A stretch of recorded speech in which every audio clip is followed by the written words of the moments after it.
Então, dando continuidade ao vídeo anterior, né, que eu estava falando, né, sobre que muitos estão preocupados acerca da chegada da besta nesse mundo. Então, conforme eu estava dizendo, que a nossa natureza humana, nós seres humanos, pela nossa natureza normal humana, nós temos mais desejos de ouvir notícias ruins. Já é uma coisa da natureza humana, da nossa natureza. Vocês podem perceber que a própria mídia, os canais de televisão, quando eles fazem pesquisas, eles descobrem o quê? Que as pessoas gostam mais de ouvir o quê? Notícias. Tanto é que, por exemplo, na Rede Globo, qual é o horário de mais audiência da Rede Globo? Todo mundo sabe, que é no horário do Jornal Nacional, sempre foi. Isso há anos.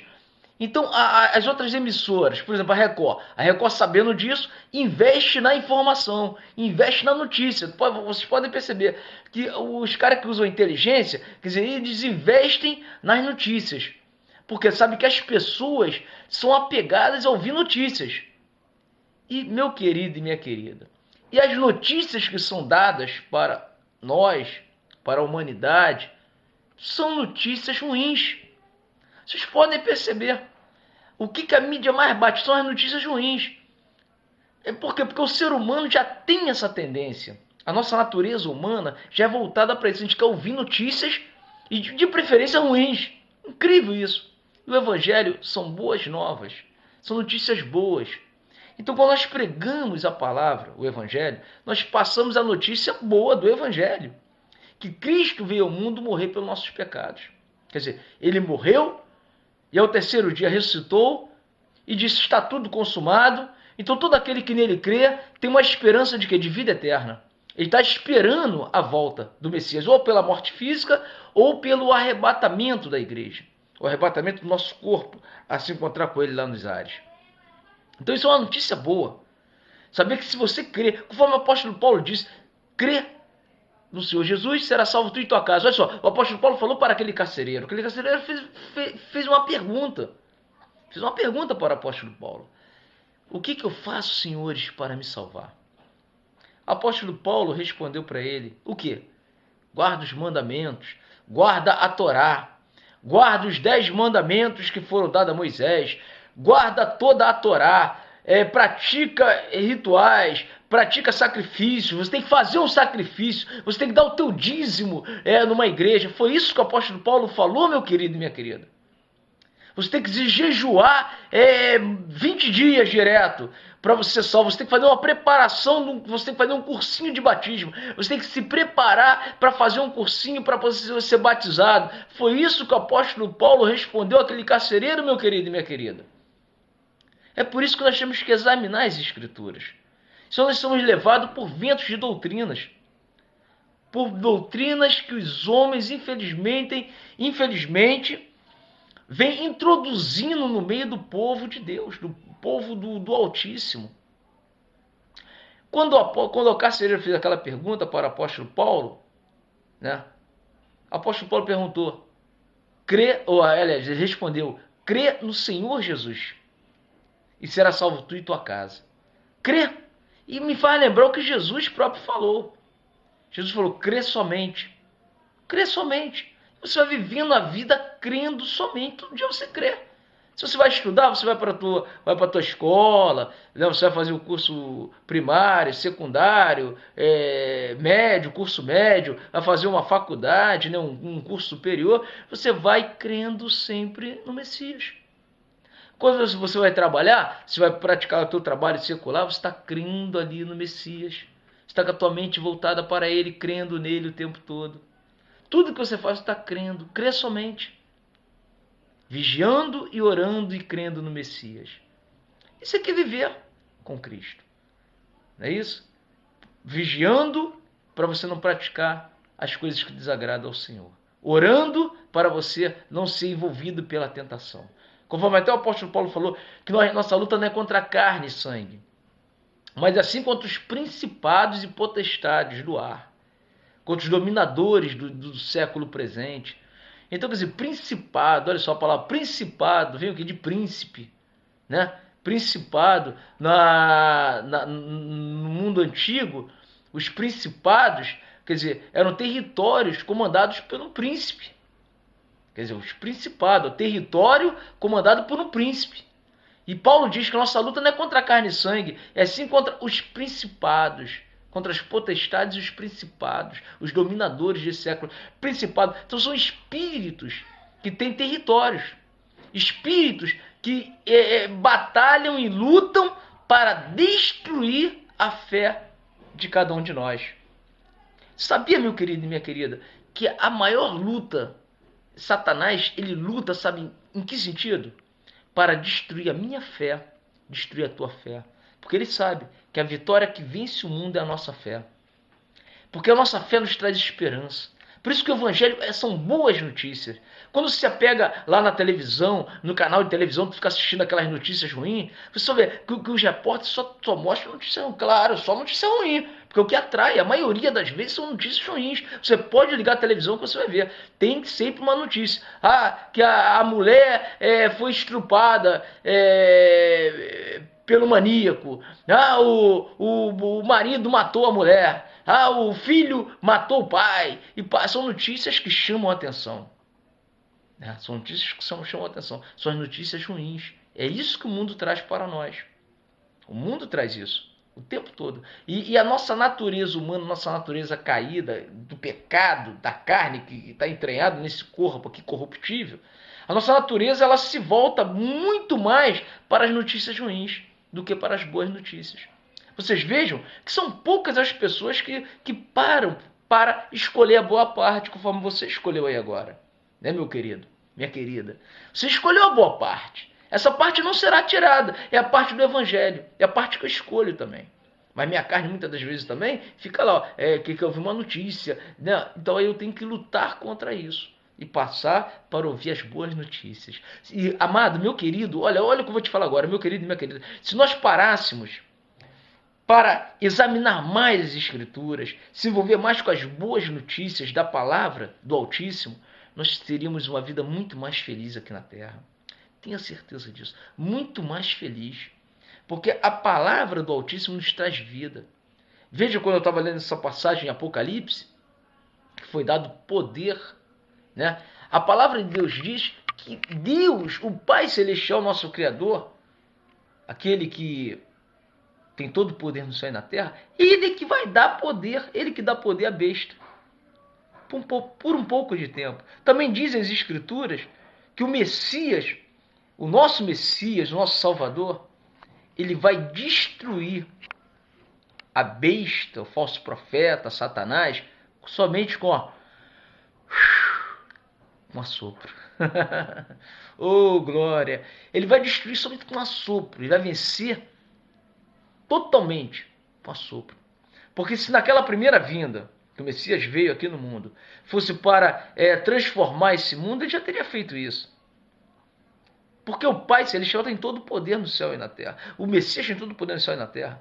Se fosse para transformar esse mundo, botar esse mundo aqui lindo, maravilhoso, sem nenhuma maldade, já teria acontecido isso. Mas o próprio Messias disse, o meu reino não é desse mundo. Então nós estamos aqui nesse mundo de passagem. Conforme naquela época os discípulos falavam. Nós estamos aqui como peregrinos nessa terra. Nós somos peregrinos aqui. Né? Nós estamos aqui de passagem. Então a nossa pátria não é aqui. A nossa pátria é aquela lá de cima. Então nós aguardamos novos céus e nova terra. É por isso que muitos serão enganados. Que muitos estão mais preocupados com as coisas aqui da terra. Vocês estão entendendo? Está entendendo, meu querido e minha querida? Quando a pessoa se foca as coisas aqui da terra, ela foca as coisas aqui na terra, ela quer viver aqui na terra uma vida regalada, pensando que vai viver aqui eternamente, não vai. Não vai. A cada dia que passa nós estamos caminhando para uma morte física. Isso é fato. Só que as pessoas estão com seus entendimentos obscurecidos. Estão cegas espiritualmente falando. E não conseguem enxergar as maravilhas do Altíssimo. Aí quando você prega a palavra, você fala das coisas espirituais, das coisas maravilhosas, das coisas que são lá de cima e não são daqui da terra, os incrédulos, ateus e tantos outros que ainda não têm fé, até crentes, até religiosos, não conseguem entender. Porque estão com a mente focada nas coisas terrenas. Veja que lá em Colossenses capítulo 3, está bem claro, se já ressuscitaste com Cristo, buscar as coisas lá de cima, que são eternas, e não as da terra, que são temporais. Então muitos perdem tempo buscando as coisas desse mundo, que são perecíveis. As coisas fracas e pobres dessa vida, que é o ouro e a prata, o dinheiro desse mundo, grana, mais grana, mais grana, mais grana. Vê que o evangelho hoje virou uma fonte de comércio. Igrejas hoje são fontes de comércio. A pessoa só pensa na grana, na grana, na grana, na grana, dinheiro, dinheiro. E o que diz a palavra, que nos finais do tempo irão se levantar homens amantes de si mesmo, avarentos, que nunca iriam se fartar, não iriam poupar o rebanho do Criador. E é o que está acontecendo. Farão de vós negócio. Está tudo aí, meu querido. Então, quando alguém ouve um vídeo desse aí e para pensar, o cara fala, opa, peraí, eu não tenho que ir para a igreja, eu tenho que ser igreja. Começa a abrir o entendimento. Peraí, o meu reino não é desse mundo, eu não vou viver aqui nessa terra eternamente. Eu não vou viver aqui eternamente. Eu estou me preparando para me encontrar com o Messias nas nuvens do céu. É o que o apóstolo Paulo disse, essa passagem que nós lemos, falamos no vídeo anterior, a essa mensagem aí, que muitos estão preocupados com a chegada da besta, né? Mas se esquecem que o nosso encontro é com ele lá nos ares. E o apóstolo Paulo teve essa revelação e falou isso, que nós estamos aguardando a volta do Messias. Nós vamos nos encontrar com ele nos ares. E se estivermos mortos espiritualmente ou fisicamente, estivermos dormindo, que a palavra diz até dormindo, porque na verdade aqueles que morrem com o Messias não estão mortos, estão apenas dormindo, ele vai chamar a existência e vai nos levar para a glória. Agora, os incrédulos, aqueles que morreram na incredulidade, aqueles que morreram se recusando a crer no sacrifício eficaz, conforme diz lá em Hebreus, no capítulo 2, versículo 3, como escaparemos nós se não atentarmos para uma tão grande salvação? Ou como escaparemos nós se negligenciarmos uma tão grande salvação, meu querido e minha querida? Como é que nós vamos escapar? Não tem como escapar. Os ateus, os céticos, os entre aspas, intelectuais desse mundo aí, infelizmente estão perdidos. Vocês não se converterem ao evangelho. Intelectuais entre aspas, por quê? Porque, na verdade, toda intelectualidade, toda sabedoria vem do alto. Ainda que o homem não queira aceitar isso. Vocês vejam que até os sábios considerados, né, sábios do passado, Karl Marx, o ateu Karl Marx, né, que falava sobre luta de classes, né, ele via a sociedade como ela é, no caso a realidade do que é. Claro, porque o ser humano materialista ele vai ver a realidade do que é aqui.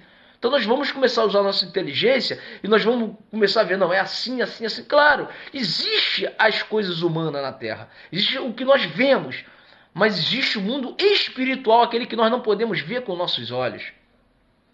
Que a própria ciência humana, o conhecimento humano não pode explicar.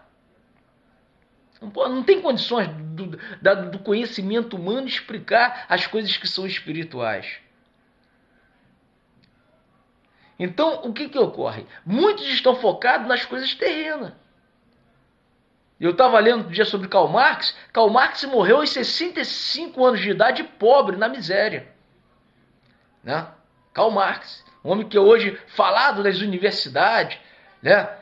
O homem que falava sobre o proletariado, sobre a burguesia, sobre a luta de classes, né? Que ele via todas as sociedades do mundo como lutas de classes, quer dizer, ele via como esse capitalismo, né? Que nós vivemos, capitalismo. Então, quer dizer, o Karl Marx ele focava os fatos da terra, os fatos reais e se dizia um ateu, né? Que não acreditava em Deus.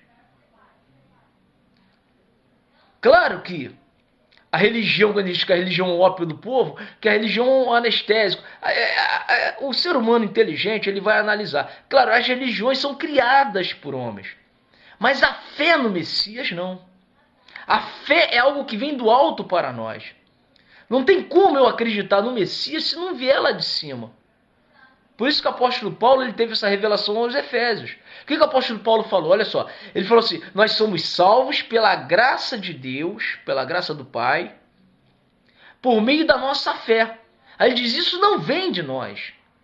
E não vem de obras humanas para que ninguém venha se gloriar. Mas isso vem unicamente do Pai. Para que a glória seja totalmente dele, do Pai. Então quando você analisa as coisas, as sociedades, você estuda o comportamento de seres humanos, com o comportamento de uma sociedade como um todo, você estuda isso, mas você põe a tua fé sobretudo no Messias, nas Santas Escrituras, a tua visão de mundo é muito mais abrangente. Porque você sabe que esse mundo aí jaz no maligno. Você vê que nunca teve mudanças para melhor. Esse mundo não melhora nunca. Porque sempre tem notícias ruins no mundo.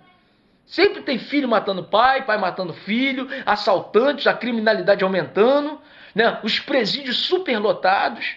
No nosso país mesmo, no nosso Brasil, tem estados aí que os juízes mandam até soltar os presos porque já não comporta mais tanto preso naquele sistema prisional.